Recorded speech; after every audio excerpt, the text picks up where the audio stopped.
생산과 소비 부록을 시작하겠습니다. 한나라당 대통령 후보 이명박은 대선에서 대승을 했죠.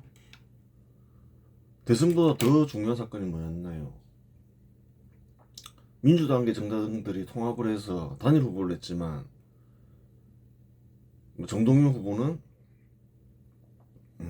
그래요. 참패를 했죠. 26%밖에 얻지 못했죠. 그게 의미가 큰 거예요. 그래요. 근데 이제 이명박 정부에 대해서 자세히 살펴보기 전에 선거를 하나 더 살펴봐야 돼요. 그 대통령 임기가 시작된 지 얼마 지나지 않아서 총선을 또 했죠. 또 봐야 되는 거예요. 대통령 임기가 시작한 지 채 2달이 지나지 않아 국회의원 선거가 있었다. 선거 결과는 다음과 같다. 통합민주당이 보이죠. 민주당계 정당이 보이죠. 81석. 그 다음에 한나라당 은 이제 153석을 얻죠. 과반을 넘었는데 그것보다도 이 통합민주당에 대한 심판이 굉장히 심했죠. 81석밖에 얻지 못했어요. 크게 실망을 한 거죠. 노무현 정부에. 김영삼 정부 때도 마찬가지였죠. 노무현 당선되기 전 했지만 그 전부터 이런 현상이 나타났다는 거예요. 그 대통령 후보 이회창이 그때 한나라당 결함이 있어서 안 됐지만 근데 이때는 이제 근대국가 수립 반발 세력이 완전히 몰락을 했죠. 통합을 했음에도 불구하고 81석밖에 얻지 못했잖아요. 뒤에 살펴보겠지만 자유선진당, 친박인데 또 무소속 대부분은 다 근대국가 수립 세력 인사들이었죠. 합치면 200석이 넘었다는 거예요. 그 의미도 한번 생각을 해봐야 되는 거예요. 민주노동당은 저번보다 그래요 많이 기울었죠.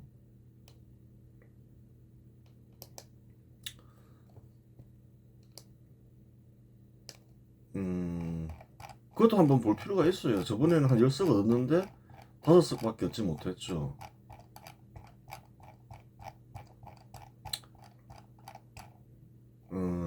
민주노동당 10석 얻었잖아요. 그때 어디서 얻었나요?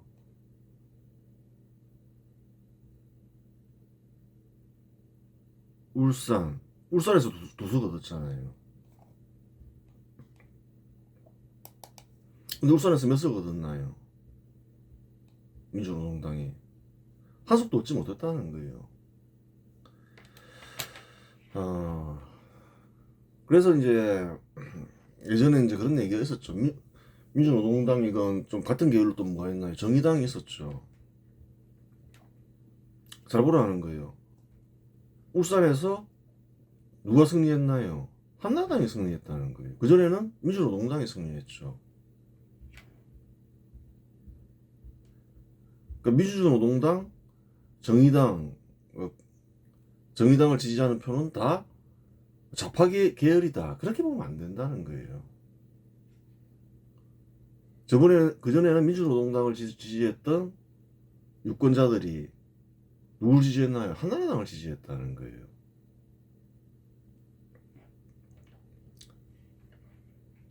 결과가 그렇잖아요. 사실이잖아요. 그러니까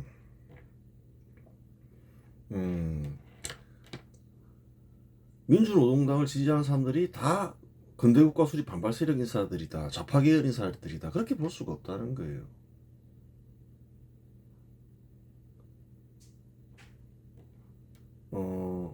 어떻게 봐야 되냐면 유권자들은 여러 가지 생각을 하겠죠. 좌파 계열 인사들은 이제 민주노동당을 지지하지 않으면 통합민주당을 지지하겠지만 대부분의 또 민주노동당 지지자들 중에는 근로자들이 많잖아요. 그 사람들은 생각을 하는 거죠. 지역 발전도 생각을 하는 거고, 그래요. 또 근대국가 수립이 근로자들에게 이로울까 이런 것도 생각하는 거고, 여러 가지 생각을 하는 거예요.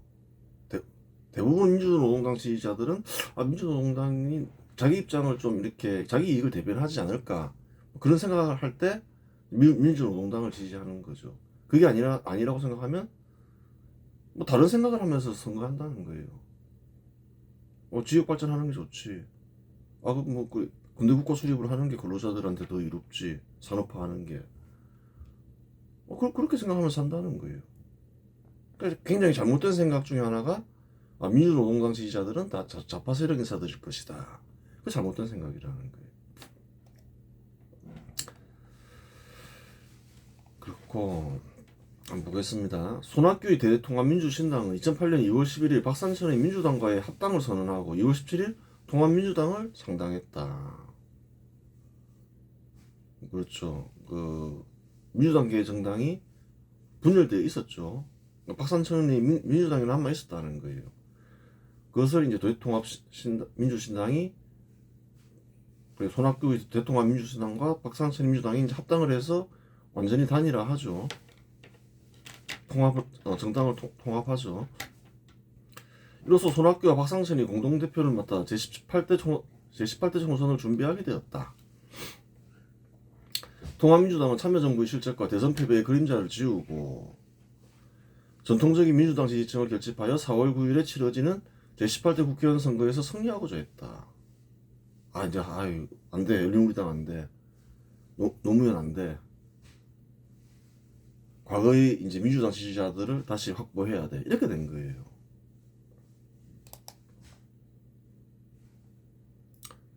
달리 방법이 없었다는 거죠.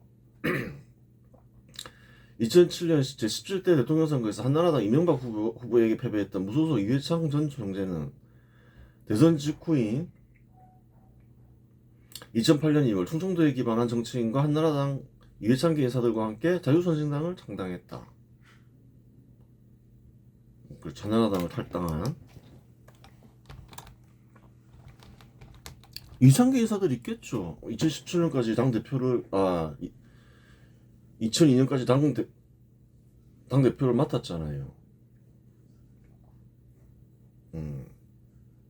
그래요. 대표인사로는 전 충청남도 지사였던 심대평과 한나라당을 탈당한 이인재, 김낙성이 있다. 그런 인사들이 있었죠. 자유선진당을 충청권을 기반으로 하는 보수정당으로서 선진한국건설을 기치로 내걸고 출범했다. 그래요. 근대국가 수립 세력 계열의 정당인 거죠. 충청도를 대표하는 김종필이 은퇴하자 이회창이 그 자리를 대신하여 근대국가 수립 세력계 정당을 수립하여 정치를 하려 했다. 지역에 기반해서 만들려고 했죠. 근데 성향은 이제 거의 보수계죠. 우파계죠. 정당을 만들어 선거에 참여하자마자 18석을 얻었으니 성공한 셈이다. 18석이나 얻었잖아요. 적게 얻은 게 아니잖아요. 성공한 셈이죠. 대전에서 5석, 충남에서도 많이 얻고. 근데 이제 지역을 벗어나지는 못했죠. 한나라당 사정은 복잡했다. 그 이명박을 중심으로 한나라당을 재편하려 했다. 그래요. 하지만 한나라당 내부에는 이명박과 비슷한 세력을 지닌 박근혜계 인사들이 있었다. 세력이 비슷비슷했죠. 그러다 보니까 대선 경선에서도 간발의 차이로 1% 차이로 이명박이 대통령 대선 후보가 된 거죠. 비슷했다는 거예요. 세력이. 친이계 위원장인 김문수가 중심이 된 공천심사위원회는 현역 의원 3분의 1 이상을 물갈이하는 대규모 구조조정을 단행했는데 이 과정에서 친박계 현역 의원들이 대거 공천에서 탈락했다. 그런 일이 있었다는 거예요. 김문수는 2007년 대선 경선 당시 박근혜 후보가 아닌 이명박 후보를 지지하고 지원했던 핵심 인사 중 한 명이었다. 그래서 그 당시에는 친이계 인사의 그 대표자였다는 거예요. 이에 또 반발한 이들이 있었죠. 친박 인사들이 대거 그래요. 탈락했으니까 반발했겠죠. 김무성, 서청원, 홍사덕, 이우택 등 박근혜계로 분류된 수십 명이 공천에서 배제되었다. 이 사건을 가리켜 공천 학살이라고 부르기도 한다. 그래요. 그때 그렇게 불렸죠. 공천에 탈락하여 숙정당한 친박 인사들은 한나라당을 집단 탈당하여 2008년 3월 친박연대를 창당하고 총선에 참여했다. 친박연대는 짧은 준비 기간에도 불구하고 박근혜 전 대표의 강력한 개인 지지세를 등에었고 선거운동을 펼쳤으며 유권자들에게 배신당한 박근혜에게 힘을 실어줘야 한다는 메시지를 효과적으로 전달했다. 그래요. 친박연대는 2008년 4월 9일에 치러진 제18대 국회의원 선거에서 14석을 얻으며 기대 이상의 성과를 거두었다. 친박연대 대표로는 서청원, 김일륜, 조원진이 있다. 14석 이상을 얻었다는 거예요. 당을 만들어서 14석을 얻었고 무소속으로 나갈 인사들도 많았다는 거예요. 친박계 현역 의원들에 대한 공천 학살이 벌어졌을 때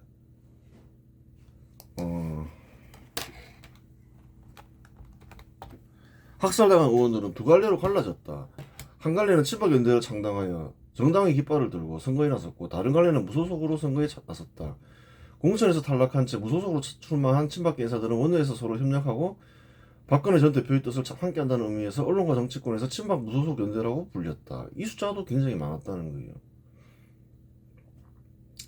이들은 한나라당 공천 결과에 대한 유권자들이 심판을 호소하며 지역구에서 박근혜 전 대표의 진정한 사람임을 강조하는 선거운동을 펼쳤다. 이러한 전략은 특히 박근혜 전 대표의 지지세가 강한 영남권과 수도권 일부 지역에서 주요했다.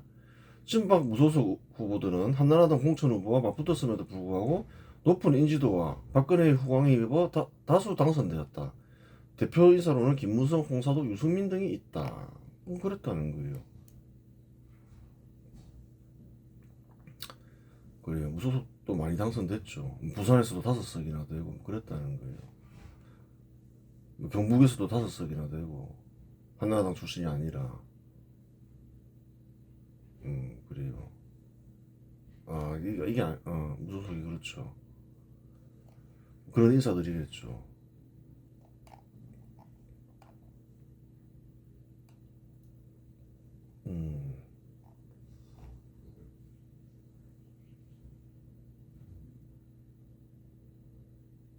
그래요. 친박 무소속 연대사들은 2008년 6월 한나라당에 복귀했고 친박 연대사들은 2008년 11월 친박 연대를 해산하기로 하고 한나라당에 복귀했다.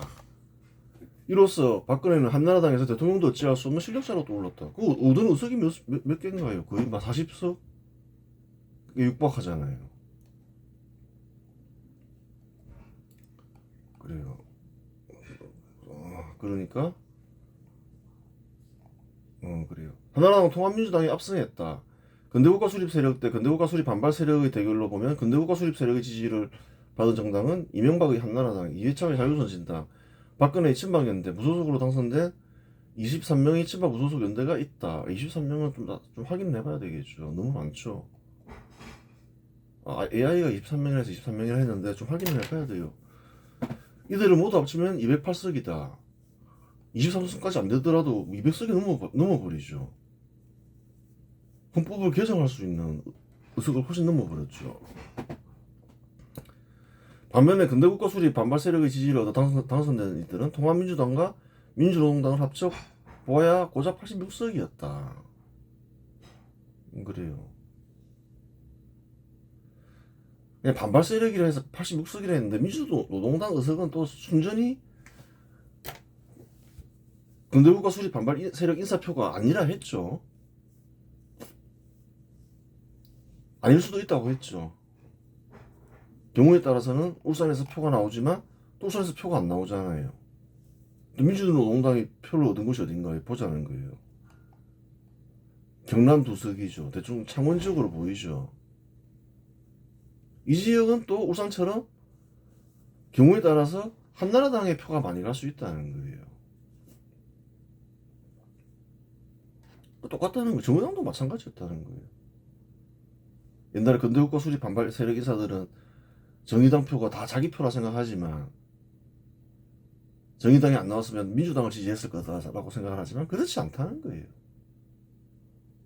울산에서 민주노동당이 안 되고 한나당이 되잖아요. 그러면 예를 들어서 창원표가 민주당이 가냐는 거예요. 한나당이 갈 가능성이 더 많죠. 그래요.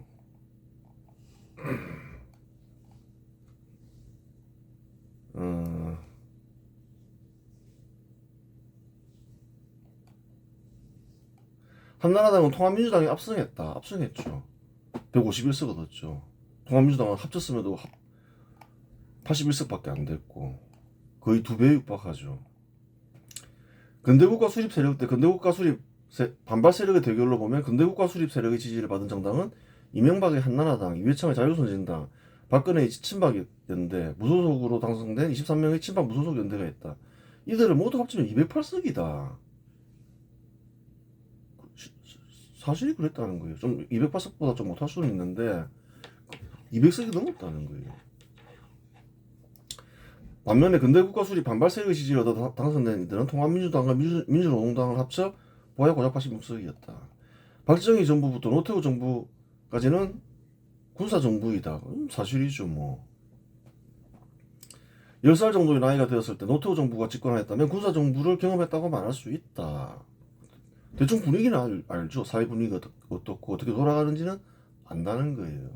10살 이상이었으면. 따라서 1978년생 이상은 군사정부를 경험한 세대로 파악할 수 있는데 계산을 하면 선거 참여자들 중 약 80%가 군사정부를 경험한 상태였다. 군사정부도 알고 또 뭐도 알아요. 김영삼 이후에 포퓰리즘 정부도 안다는 거예요. 그런 사람들이 선거를 해서 어떻게 됐나요? 근대국가 수립 정당 세력이 압승을 해버렸죠. 압승 정도가 아니죠, 이거는. 그래요. 결론적으로 당시 절대다수 유권자들은 이명박에게 원한 것은 포퓰리즘 정부를 끝내고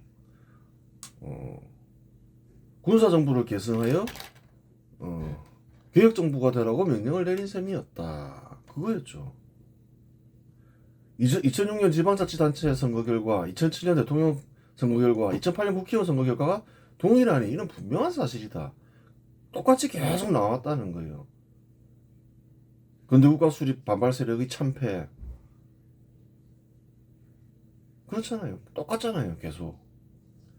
물론 혁명정부를 개성하라는 말이 아니고 군사정부의 뜻을 개성하여 개혁정부가 되어 근대국가 수립에 매진하라는 말이었다. 사실이죠. 반미정부 이런 거 하지마. 예전 군사정부 했던 것처럼 산업화를 해. 산업화에 전념해. 사실은 그거였다는 거예요. 부동산 정책도 있죠. 노무현은 부동산 정책 당장 폐기해. 그런 거 안 돼.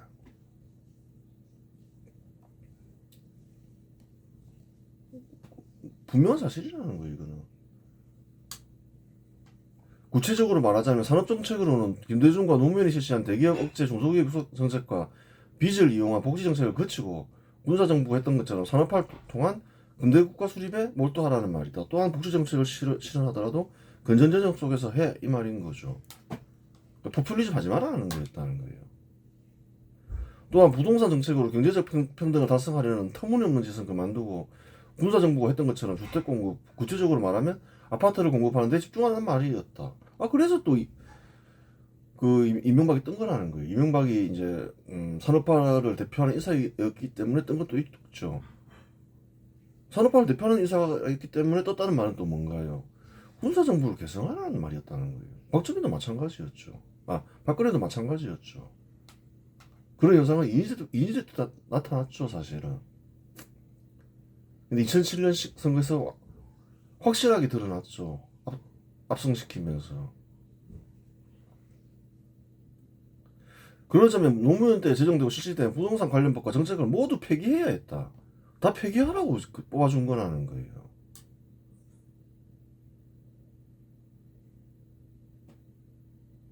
그렇죠. 그 노무현 때 뭐 특별한 사건이 없었다는 거예요. 뭐 반미 종북하고 부동산하고 뭐 대기업 억제 중소기업 육성 정책 쓰고 하여튼 막 이런 것만 있었다는 거예요. 정책만 있었다는 거예요. 근데 IMF 사태 터진 것보다 더 큰 패배를 겪었죠. 그거 하지 말라는 거였다는 거예요. 그리고 뭘 하라는 건가요? 예전처럼 산업 육성해. 노무현이 실시한 부동산 정책 다 폐기해. 했냐는 거예요. 문제는. 선거 결과는 명백한데 세 번의 선거 결과를 보면 다 이명박이 뜬 것도 그것 때문이잖아요. 산업화 이미지 그리고 그 뉴타운 건설 그걸 높게 평가했던 거죠. 이외에도 반미정부 정책, 중앙정부 이전 정책 등 폐기할 것은 많았다. 그러면 이제부터 이명박 정부는 포퓰리즘 정부로 개성했는지 아니면 유권자의 요구대로 개혁정부가 됐는지 확인해보자. 개혁정부가 되라고 했다는 거예요. 과거처럼 혁명정부가 되면 안 되겠죠. 장기 집권하고 그거는 이제 아닌데 기본적으로 이제 끝내라 포퓰리즘 정부 그래요. 그 사람들이 착각하는 게 그건 거예요. 아직도 한국인들이 착각하는 게 포퓰리즘 정책을 실시하면 큰 표로 크게 이길 것이다. 그렇지 않을 수 있다는 거예요. 정반대일 가능성이 굉장히 크다는 거예요.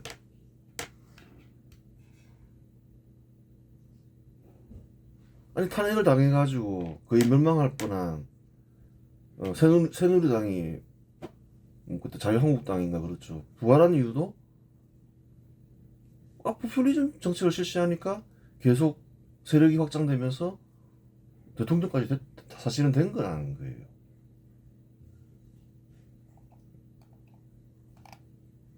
그렇죠. 그렇게 분석할 수, 역사적으로는 그렇게 분석이 되는 거예요.